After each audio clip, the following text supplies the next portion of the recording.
Christiana here for Card Player TV for another edition of All Inbox. I've got Chris Ferguson here and he's going to answer some of your questions. Chris, how's it going? Oh, going well. All right, the first question is Eric from Wisconsin writes, Chris, I'm a huge fan and thought your $0 to $10,000 bankroll challenge was inspiring. What was the toughest part about it? I think getting from $0 to around 10 was the really hard part because you have to play free rolls.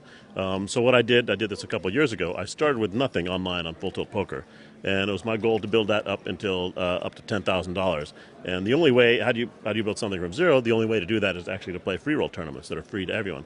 And back then, they had 900 players in a free roll, and they'd pay 18 spots. 18th place was $2. First was $5, second was $3, everything else was $2. So I'd hope to get that $2, but then I'd have $2. What would I do with it? There wasn't that much I could do with it. I could buy into a no-limit hold'em game for like $2 or play some very small sit-and-goes. We didn't have 1 cent, 2 cents, so basically the buy-in for the 5 cent, 10 cent game was, minimum buy-in was $2. So I'd risk it all on one game, and then, ace queen against spare tens, and I'm broke either way. So I'd have to go back to the free rolls. So actually just getting up to starting capital was the hard part, and it actually took me, half the time it took me to get from 0 to 100, and then the other half from 100 to 10,000. Okay. That's interesting. And he also asks, would you suggest players who are struggling or going through a downswing or tough times create challenges for themselves? I think that's actually a very good idea. I know a lot of people are trying to do the same challenge, and poker players really need a lot of discipline if they want to succeed. You can be an amazing poker player, but if you don't have discipline, you're just not going to succeed. I've seen a lot of players that are just amazingly good, play way over the bankroll, get overconfident maybe. But even if they're not even if they can beat the game, playing over your bankroll is just it's a recipe for disaster. And then if you win, okay, you can play bigger. But if you lose, you could be back down to square one.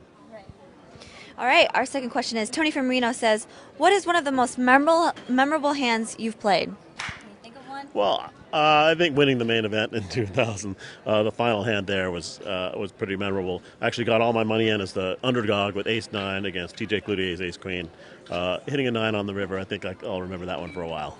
So you can't really ask for a one time anymore, right? No, I can't. Well, neither can anyone else, but they all do anyway. Okay, Mike asks, have you ever thought about straying away from any of your trademark looks, like the hat, the hair, or the jacket? I always consider it. Actually, back in 2000, I don't mind. I like short hair. I like long hair. I just like hair, I think.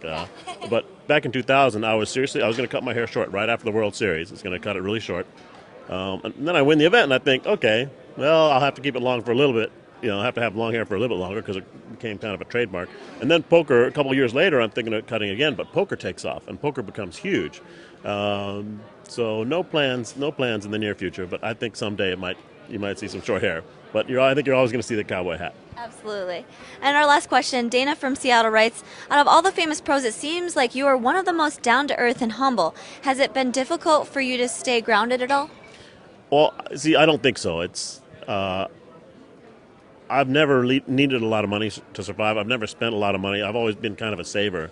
So I still have the same car I had before I won the main event of the World Series back in 2000. It's an amazing car. It's an Acura TL, never given me any problem whatsoever, so I'd recommend anyone to get it. It's an amazing car. I've just never taken huge amounts of pleasure in spending money or having expensive things. So I think in a sense that helps me keep grounded.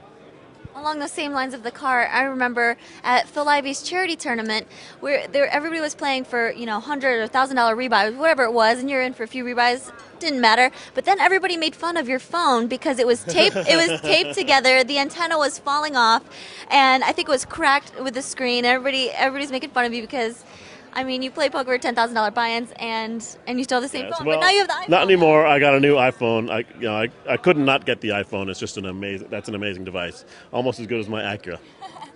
Sounds good. Well, thank you so much, Chris. All right. Well, thank you very much. If you guys have questions, don't forget to send them in to allinbox@cardplayer.com. I'm Christiana with Chris Ferguson for Card Player TV.